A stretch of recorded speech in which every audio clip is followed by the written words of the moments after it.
अस्सलाम वालेकुम स्टूडेंट्स। इस वीडियो में हम सॉल्व करेंगे रिव्यू एक्सरसाइज 30। हमारे पास 4 ऑप्शंस गिवन है against each statement and circle the correct option, और उसमें से जो करेक्ट ऑप्शन है उसको हम सर्कल करेंगे। फर्स्ट है each element of the sample space is called is. अब हमारे पास जो हर एलिमेंट का जो सैम्पल स्पेस होता है हम उसको कहते हैं सैम्पल पॉइंट। तो option C is correct. And outcomes which represent how many times we expect the things to be happened is. अब वो किसी भी आउटकम से हम जो चीज़ हम एक्सपेक्ट कर रहे होते हैं कि जो हो, ये हमने डेफिनेशन में भी पढ़ा है, तो वो हमारे पास फेवरेबल आउटकम्स होती हैं। तो option B is correct. MCQs number 3 है which one tells us how often a specific event occurs relative to the total number of frequency event और ट्रायल। अब हम रिलेटिव टू द जो हमारे पास फ्रिक्वेंसी होती है, नंबर ऑफ फ्रिक्वेंसी और trials को जब हम डिवाइड करते हैं देन हमारे पास जो आंसर आता है वो रिलेटिव फ्रिक्वेंसी होती है। तो हमारे पास करेक्ट ऑप्शन होता है सी। 4 है estimated probability of an event occurring is also known as. अभी हमने डेफिनेशन रीड की हुई है, तो ये हमारे पास रिलेटिव फ्रिक्वेंसी की डेफिनेशन है। 5 है the sum of all expected frequencies is equal to the fixed number. अब sum of all expected frequencies equal to the fixed number, कौन सा वो फिक्स्ड नंबर होता है? वो होता है हमारे पास ट्रायल। तो ऑप्शन ए इज करेक्ट।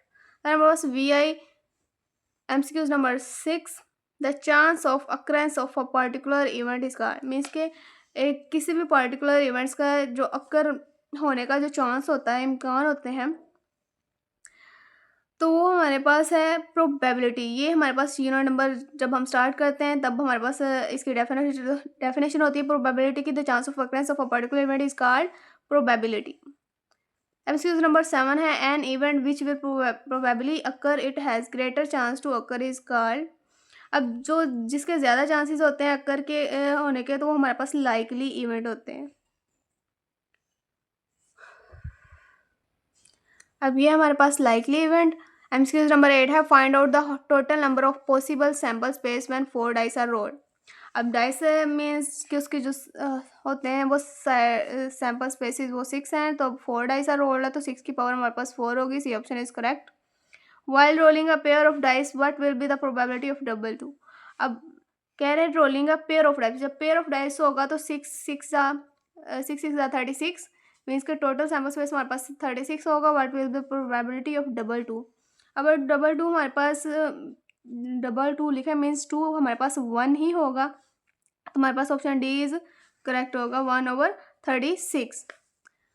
तो एमसीक्यू नंबर 10 है last MCQ. The card is chosen from a pack of 52 playing card.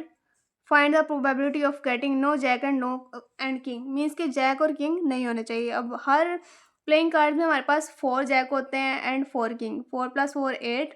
अब 8 को हम माइनस कर देंगे 52 में से 44 आ जाएगा। 44 को हम डिवाइड कर देंगे 52 पर, हमारे पास आ जाएगा 11/13। हमारे पास इसके 2 तरीके कार्ड हैं, तो हम इससे भी कर सकते हैं और क्वेश्चन हम सॉल्व किए हुए हैं दूसरे तरीके से भी हम इसको सॉल्व कर सकते हैं। हमारे पास करेक्ट ऑप्शन इसका होगा 11/13। अब ये देखिए 4 ओवर डिवाइडेड बाय 52 करेंगे। 4 1 ज़ा 4, 4 1 ज़ा 4, 4 1 ज़ा 4, 1 कैरी 12 हो जाएगा। 4 3 ज़ा मीन्स 11/13 इसका आंसर है। और नेक्स्ट है हमारे पास question number 2 3 4 5 6 and 7। According to smart syllabus ये कैंसिल आउट है, तो हम इसको स्किप कर देंगे। अगर आप क्लास 6 या 7 के स्टूडेंट हैं, आपके वालिद मोहतरम या वालदा साहिबा स्कूल टीचर हैं या इमाम मस्जिद हैं, तो अपना नाम और अपने वालिद का नाम कमेंट्स में लिखें। आपसे रब्ता किया जाएगा और आपको 500 स्कॉलरशिप इजी पैसा के ज़रिए सेंड किया जाएगा।